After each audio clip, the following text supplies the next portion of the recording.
Hello, welcome back to my channel. Today we're taking a look at a recent eBay purchase of the Transformers Masterpiece exhaust figure. Now, I did get this off of eBay, so I don't have the complete thing to show you. I don't have the box, I don't have the card, I don't have the instructions, and one set of mirrors. But I ain't going to use the mirrors, so that ain't going to bother me much. I do kind of bummed that I don't have the box or the card, but I'll live. But yeah, here's the one set of mirrors I have. So anyways, exhaust. I don't really have a reason why I got him, other than I needed a Decepticon Masterpiece figure, other than the cassettes that I have.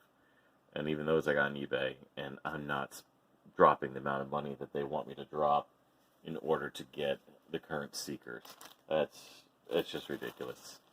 But as you can see here, this is a very good looking car. In the background here, we do have the oh man, I can't talk. The Generation Selects version of the figure.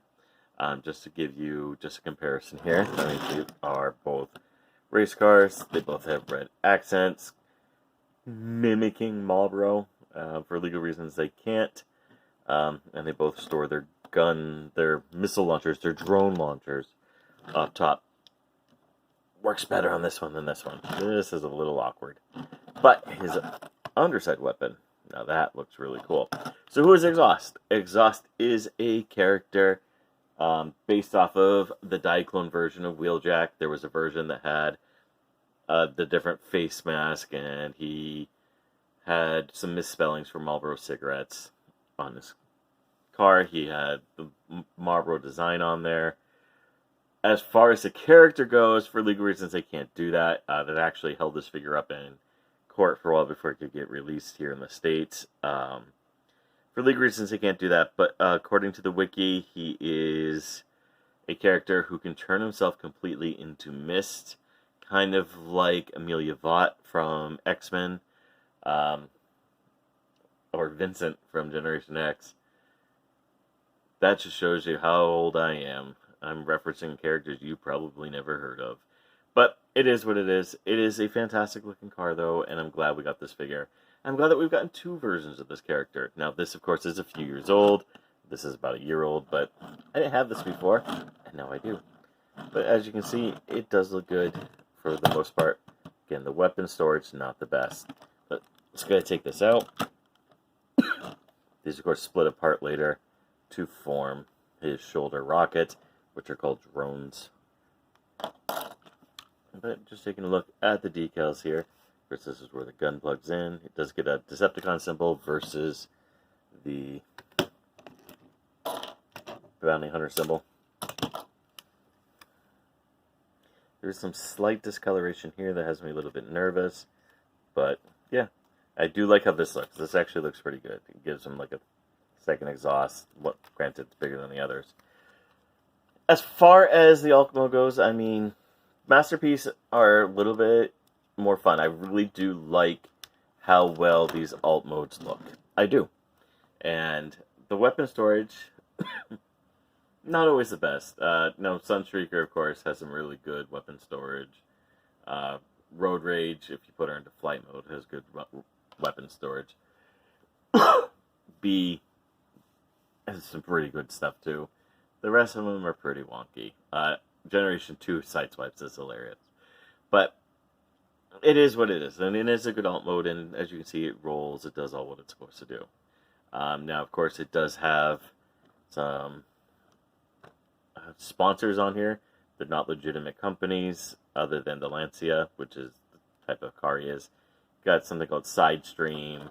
It says Good Flavor instead of Good Year right here. And again, they kind of have the Marlboro design on there, but not quite enough so they can get sued. Alright, I'm going to go ahead and get him into robot mode, and we'll talk about that. So here we have the figure in its robot mode. And I love it. I think it is a fantastic looking piece. Now, I don't have the Wheeljack version. I really don't have an interest in the Wheeljack version. I got this because it was a more obscure character, and it was a Decepticon. But I do really love it. One thing I didn't talk about earlier, he does come with the immobilizer. you can reconfigure this so it's in its non-active mode versus this mode. I'm never going to use this, so it's going to be put away. Excuse me. Other than that, this is a fun figure. As far as transformation goes, it's nowhere near as complex as, let's say, the Sunstreaker mold, or as nightmarish as movie Bumblebee mode. It's more simple. It's more like the Sideswipe mold than even like the Blue Streak mold. It's a very simple transformation with a lot of fun steps. And honestly, there's some really cool parts. Like when you transform the arm, pieces move to fit into each other. And the head reveal is done by opening this up. Now, you can't do it when he's in this because the arms are in the way, but other than that, it is a really cool figure. And of course, because he has the wings, you know, you can add dynamic look to him as well. As far as articulation goes, it's a masterpiece figure. There's a ton. Now, he does have fingers that move. They are all one, though. The thumb does not. Head, it is technically on a joint. Doesn't really do much. You can look up. Can't look side to side. The shoulder mounted guns can move up and down. You do get the full range of motion. Again, some yellowing. Can go out. He does get full waist rotation. He can kick up. He can kick back. He can kick out. For the most part, you can go about that far without really forcing it. And he does, of course, get quite a bit of foot range and motion. It looks cool. It looks good. This is the only piece that really doesn't work for me. It doesn't like to stay into place that well. But as you can see, it cleans up nicely. Not a lot of kibble. No backpack, which will make a lot of people happy if they haven't bought this figure. Again, this figure is old at this point. And as one thing with the Masterpiece figures, especially the newer ones, they're pretty much all backpack. RC, Sunstreaker, even Rodimus. Giant backpacks. Now, I don't have many. You guys know how small the collection I have, but it's enough that it's annoying to a point. As far as how he looks with his Generation Selects version, you can see definitely a lot more color on the Masterpiece, definitely a lot more design, and his crotch piece doesn't fall off. Yay. But as you can see, it is what it is. It is a cool looking toy, and I do love the little red accents on the eyes. Gives it that much more of a menacing look, whereas this is just rather plain, and yeah. But, you know, that is what it is. I mean, Masterpiece figures are higher quality usually, and they can do a lot more than they can with the simple, regular release line, even though, you know, Exhaust was part of the Selects line. It's still tooled and retooled off of toys you can get at Target or Walmart or wherever the hell you shop, whereas Masterpiece are a little bit more expensive and usually require specialty shops or importing from Japan. And that's part of the reason I got this figure. My Skids is stuck in customs at the moment. Yeah, kind of grumpy about that, but I'm kind of glad at the same time because, you know, then I had a bout of insomnia one night and got this awesome figure. And I do think it looks good. I mean, it is great. It is definitely worth the buy.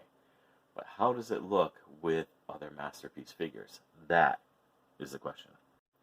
So here's my Masterpiece shelf, plus Victorion. And you'll see he looks rather good.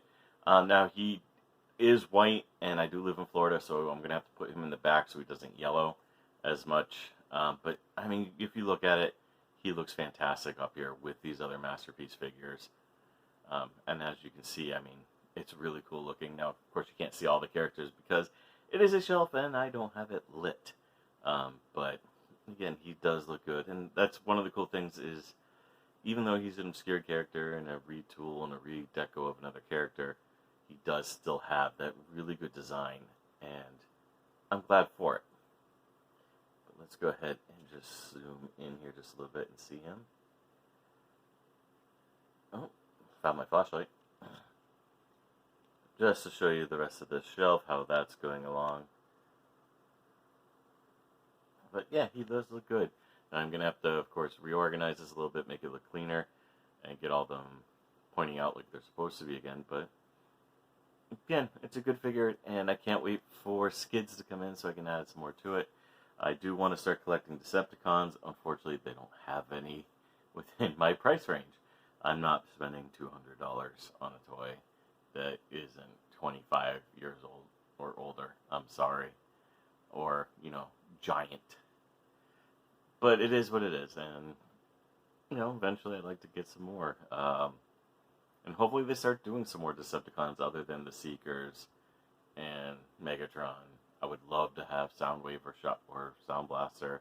I'd love to have Laser Wave, but I want to see them come out with more. It's just a question of who would they do. But hopefully they will. Thank you very much for watching.